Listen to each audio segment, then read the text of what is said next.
Okay, guys, testing. How's it going? Okay, so Stefan's around.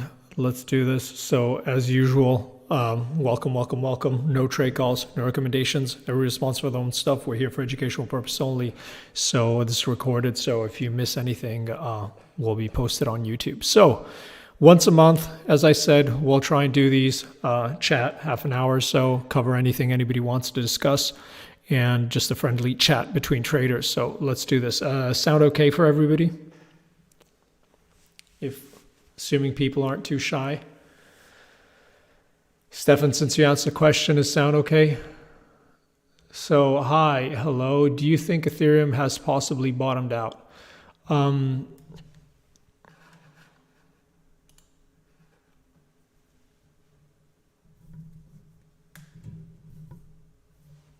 I mean, it really depends on what time frame you're looking at, right?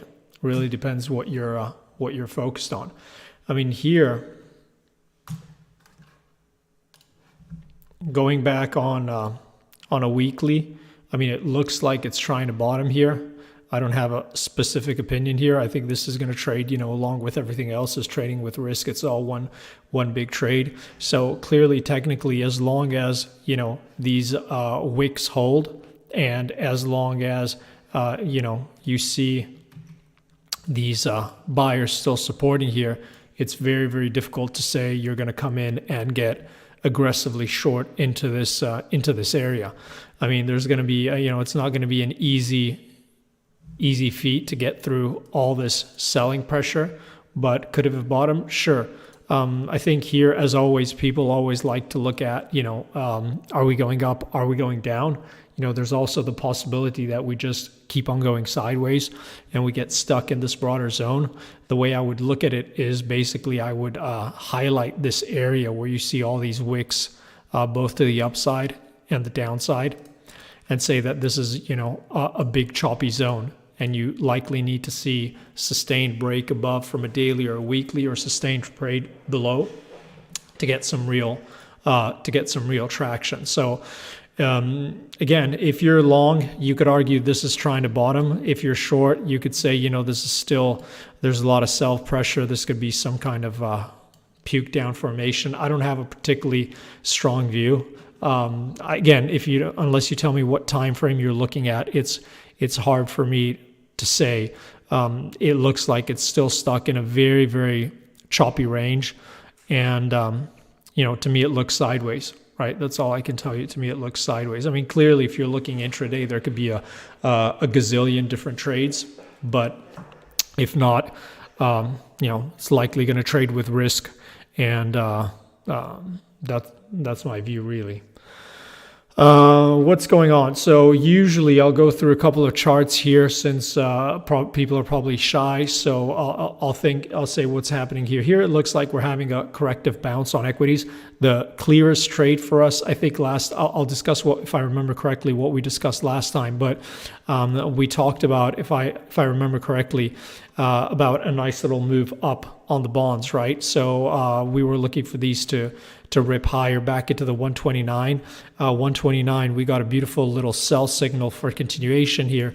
And here what we'd be looking for is this gap to fill. This is the same trade across the board. So you can look at it in terms of ZNs, ZBs, UBs. You've got those downside gaps, but really we would be focused on the short end rather than the long end. Here, the lead was clearly provided by Bund, right? And this has been leading, so the action has been fairly clear.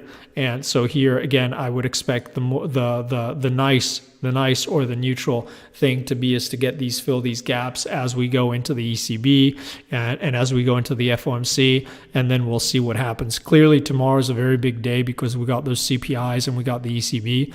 And we'll have to see what happens there. But right now, it looks like market is taking a little breather off risk, pretty much. Unless you get an absolute shocking development, pretty much everything's priced in terms of sanction, in terms of, what's going on. It's hard to imagine something completely shocking coming in.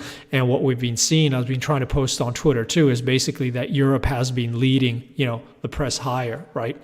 And this started yesterday and continued today, right? So yesterday also coming here, rotating, and today we've had the strong break. So here, this 200 on the 1 hour is really key on Euro stocks. For Momo and Flows, we've got the first gap filled, and we wouldn't be surprised to see the second gap fill.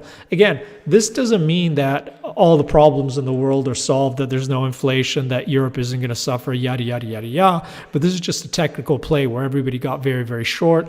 People unwinding their hedges, people, taking some profits, some tactical longs on the positive headlines coming in. So this is just a tactical play. So right here, we've had a monster move today. What's going to be interesting to see is how we tackle and how we hold around this gap fill, especially if we hold above and overnight the dips are shallow. Wouldn't be surprised to see this really, rip and try and fill that. I mean, keep in mind that it's not like it's still, about 5% away. So it's another huge move, but crazier things have happened. We could even see that fill ahead of the ECB, and DAX has been following along. The first gap done in DAX, and the second gap is still open. U.S. indices just following on from here, fairly technical. The only trade really, we've been discussing is long off those lows. Yesterday was interesting. Also, the fact that we were getting those smashes at the end of the day, and the VIX wasn't really ripping. So another little tell that we could have put in a short-term bottom. Bigger picture on the ES. So if I remember correctly, in the last time we did this update, we talked about the SPY. And we talked about the fact that we were stuck in this FOMC range. So what I have highlighted here in orange is the range we put in on the last FOMC meeting. So it would be kind of poetic, kind of be nice and neutral if we end up back into this FOMC range for this FOMC range to see what happens. Now, clearly the situation is heavy, the flows are heavy, but it's very hard to get short into this kind of action. You can look at it even on a bigger picture, right? No matter how bearish you are, you can't press the shorts into this kind of candle, right? And notice the aggressive bounces we've had off this zone in the past. So it's not surprising that we continue to have those aggressive bounces. Now, I think the situation is very messy here because, with thin liquidity with these moves, a lot of people are getting chopped around trying to make the next big call. But I'll stress back what we already discussed here is that really if you're looking for a proper bounce here, there's very little reason for you to review that assumption unless we get a daily close below the 4100 on ES. And if you're short and you think the world is going to end, you want to get aggressively short, etc., whatever, there's no real reason for you to review that unless we take out these highs, unless we're back into the 4,600, 4,500. So what that leaves is, again, a lot of velocity of move inside range in this area where, there's a lot of money to be made and money to be lost. But really, in terms of the bigger picture, nothing's really changed, right? Nothing's really changed unless we break outside of that range. And it's quite fitting that, we're going into the next FOMC meeting pretty much, inside that previous FOMC range. I mean, we have to see how we end today. I mean, we could close below yesterday's lows for all I know. But right here, it's just telling you the market is really, uncertain on what to do. I mean, if you think about it, from the last FOMC range, the fact that all the developments we've seen, let alone on the inflation side, but, with the Ukraine-Russia situation, it's fairly surprising that the market is holding up so well. And it's fairly surprising that the market isn't much lower. So, what can't go down must go sideways or up. But right here, it's still a very, very a very, very choppy area. So here, I mean, the base case remains that we're seeing a little bit of tactical longs coming in, a little bit of profit taking in as we head into the CPI print, as we head into the FOMC, as we head into ECB, and that's also the Euro chart I posted this morning. Very, very similar dynamic, right? Just following risk, following DAX and following Euro stocks, we're moving higher. And we talked about the fact that this 110 was pivotal, right? 110 pivotal inside the 108, 112 range. So here, what you want to watch is, how we behave how we behave tomorrow into ECB. And remember, if there's a fade, if there's stuff to do, it'll likely be before on the announcement or during the press conference. Once we get going after the press conference, usually markets tend to trend. So it's not, you probably don't want to spend your day fading that if we get a sustained move after the press conference. But here, the risk is that unless we see some selling pressure, some negative headline, that takes us back below 110, is that we slowly grind back into that 112 mark. And again, I think the best thing is to use that 110 as the bull bear line, bullish above, bearish below. And upside is that 112 that attracts, and below, especially if it's on an ugly headline, that 108 to the downside will attract. It's a similar move across the board. You're seeing EJ ripping, you're seeing Euro GBP ripping, but right now on the day, you've got Euros into that DR3, EJs into that DR3, Euro GBP is into that DR3. So if you're betting on more normal kind of action, if you're betting along with the stats, you'd expect us to pretty much stall here or not go too much further, and keep in mind, DAX and, up 7%, 8% today is a monster move.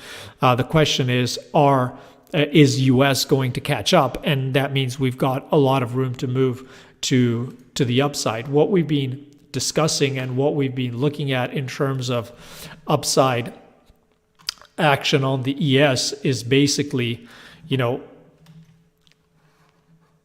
see you've got this panic where we basically gap down,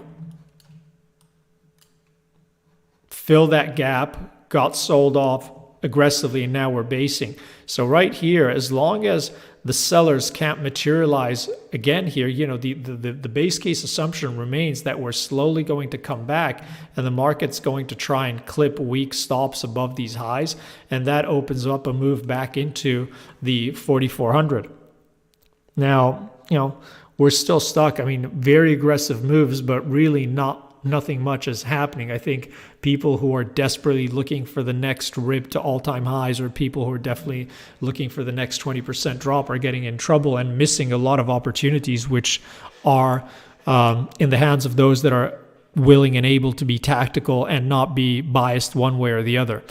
It does look like the market is trying to carve in a significant bottom. Also, if you look at how some other things are trading, the VIX is trading. Again, it's hard to believe that if you're thinking about the inflation picture, the train wreck that could be the FOMC, Ukraine, Russia situation. But you have to let price guide you. And right now, price looks like it's an unwind higher. And if we get back into that 4,400, 4,500, we'll have a better picture. But again, very little reason for the longs here to not be all bulled up and want to hold for a potential move all the way back into this 200 DMA, back into this more neutral territory. And equally, the shorts are going to look at it as a bear market rally and be selling it all the way up. I just think if you're short, bear market rallies can be very brutal. You do not want to be the first selling. You want to let it come to you. So, let it come to you. Look at how we react at the 10-day. Look at how we react at the 200-day if we get there. But even if you look at this move from highs into those first lows, right? We had this move down. We rallied back. We got bought ahead of the 123 extension, right? We came back up, we sold again in here, and we've made higher low. Now, even if you extend this fib, right, this is not the 50 back is coming into the 200 DMA, but this is not a fib that is very, very pure, and you'd be looking to sell aggressively. So I wouldn't be using the fibs, but just to give you an idea that the 50 back from a to be is right in line with that 200 DMA. So, I consider that to be the neutral place where you'd expect price to come back. Now, in the same way as when things were selling off yesterday, people are thinking, oh man, this is just too easy, this is going to puke. Or the way things are lifting today, everybody's saying this is too easy for this to go back into the 200 DMA. I mean, just let the market do what it needs to do, right? But think about it here. A lot is being thrown at the market. The market is really, really short. Market is really, really short tech. And short term, it's been unable to attract new sellers at lows. Every time you've had these buyers coming in and supporting. So it's not unreasonable to expect to see some profit taking or some tactical longs coming in. Now you can look at this also. If you look at Fangman, you should pay attention here. Look at the action. So we tried to break below this low. And what happened? Bam, gap up and holding. This is not the pop where you think, great, I'm short, I'm going to add like crazy on the short. If you wait for it higher, and this is action that you see in a lot of the other tech names. So you look at, let me get on the date. Hold on. Amazon, right? Back into these lows, could not attract new sellers below that level. Apple, it's not through those lows. Google, again, it's perfect opportunity for the bears to really smack this hard. And, short term, they dropped the ball. So does it mean that we're going back to all-time highs? Well, this could be setting. It looks, there are things that would point to this being a significant low. But, at one step at a time, at the very least, it looks like this action is going to take us back into a more neutral territory, which is more in line with that 200 DMA. Microsoft, again, perfect example where the market had the bulls by the jugular, right? And here, into this level, unable to attract new sellers. We came here, we put a new, and so, this looks like the path of least resistance here. And it's a very similar action across the board. So, it is what it is. And as far as crypto is concerned, it's not trading how you'd expect it to trade if you're a maxi, but it's also pretty much trading with risk.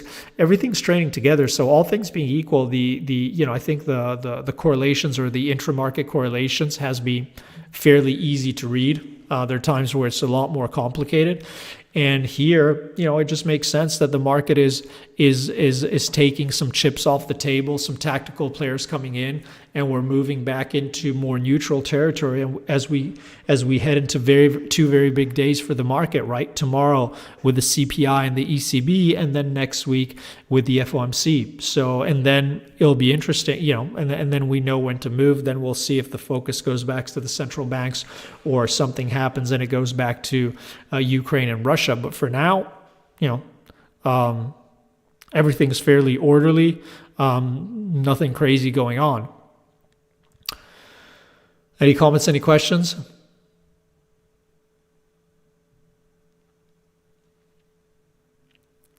So again, that's what I'm looking at. I really don't have anything much to say apart from that. I think everything's fairly clear.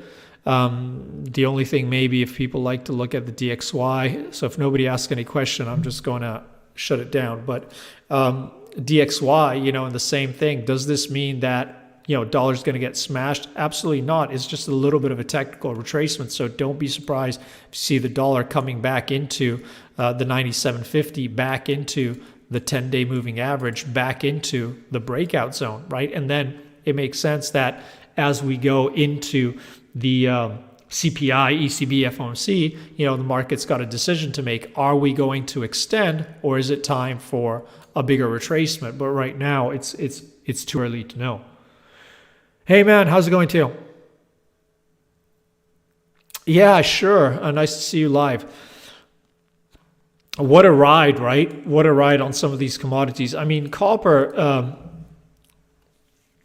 here. This is the chart you should be familiar with, right? So not much has changed here. It's messy when we have this kind of action, right? Because you've got huge moves, huge ranges. You really have to adjust position size because things gets very, very messy. But technically here, what you don't want it to trade back below, those the ascending trend line back into the shaded area.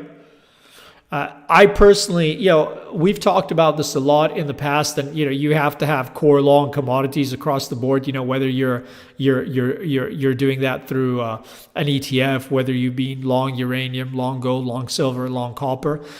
Here it's a tricky buy when you get these huge rejections, right? Because right now, clearly, everybody wants to get long the wazoo everything, but look at it. This is, since 21, we've gone up, we failed once, we failed twice, and here we took out those highs and we've been absolutely unable to attract new buyers, and bam, we got this sharp reversal. So some people could argue that they want to completely delete this action because it's kind of like BS action on headlines, yada, yada, yada, yada. But I find it hard to get long into that kind of rejection. But if you're asking me where you'd want to, you could start nibbling here, but ideally you'd like to see it a little bit lower. And maybe again, as we see this dollar correction, as we're seeing some of this, market taking some chips off the table, you could see this come all the way back down into the 200, back into this big consolidation zone.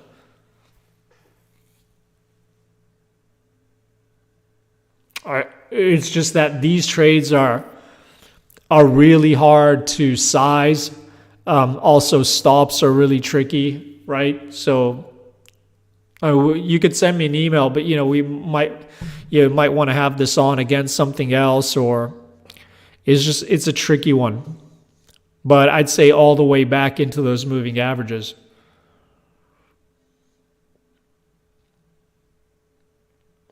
I don't have any position. The only long I have is uranium. I've been on that for years, just working that position. But I don't have anything on copper or gold or silver here.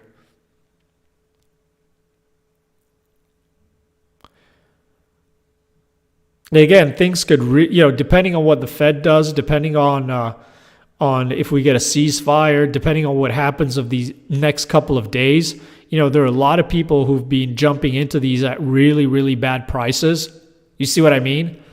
It's like a lot of people have been forced into these very, very late. And even if we just get a little bit of adjustment, remember, the volatility moves both ways. It could get pretty brutal both sides without really changing anything, right? In terms of the, hey man, how's it going? It won't really change anything in terms of the bigger picture. So you just have to be careful.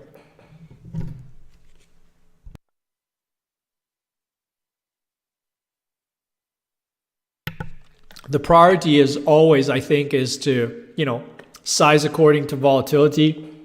Don't get carried away by the narrative, no matter what it is, and focus on the technicals.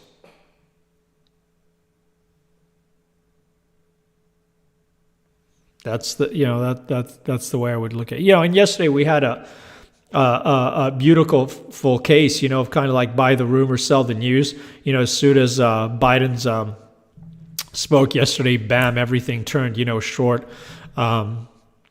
Short crude, short gold, everything came back in. So it's really hard to chase these moves. On paper, everybody thinks it's a lock and it's super easy, but the moves are really brutal, especially on some of these commodities. Last thing you want to be is stuck on the wrong side of market being limit up or limit down a couple of days in a row. That'll put you off trading commodities, some of these futures ever again. So. Anything else anybody's looking at?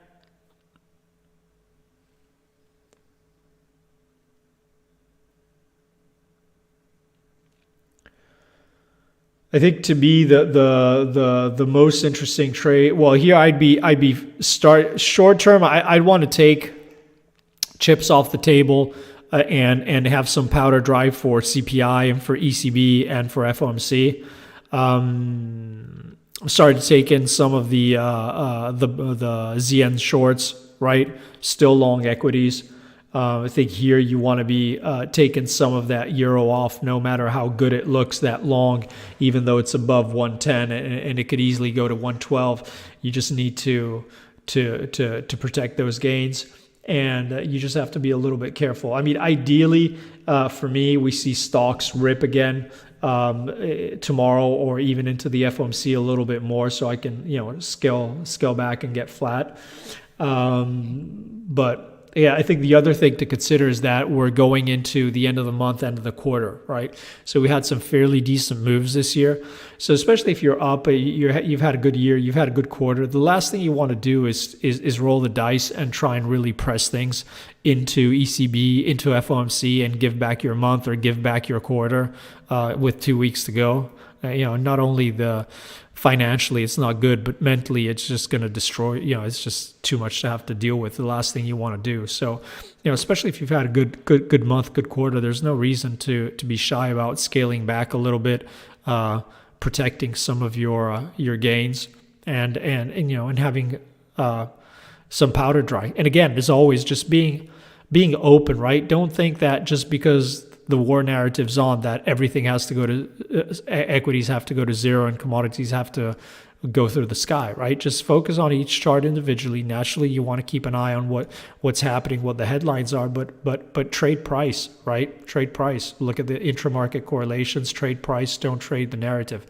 It's just very little edge trying to trade the narrative and letting bias get the hang of things.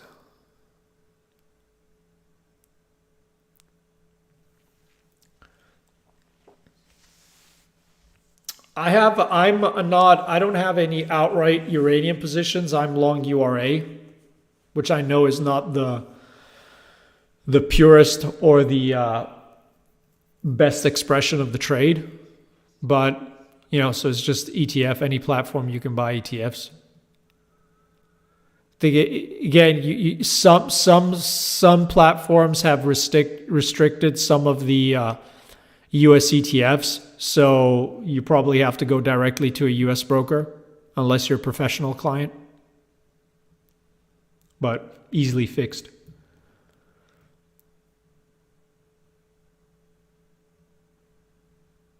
Okay.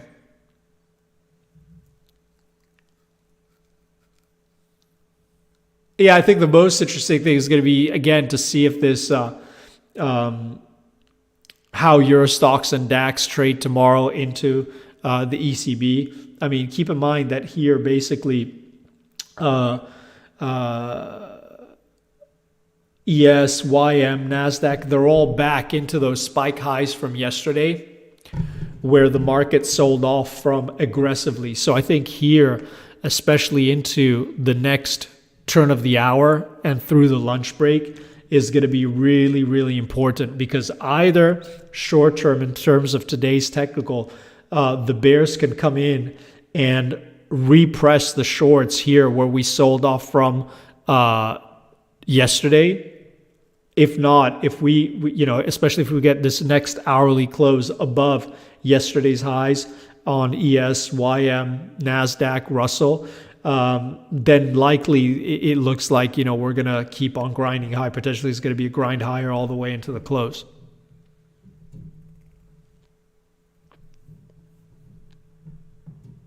Okay. Good stuff. Any other question, guys? So good. I think that's where we are. Let's see what happens. I think it's fairly interesting time. There's been plenty of opportunity.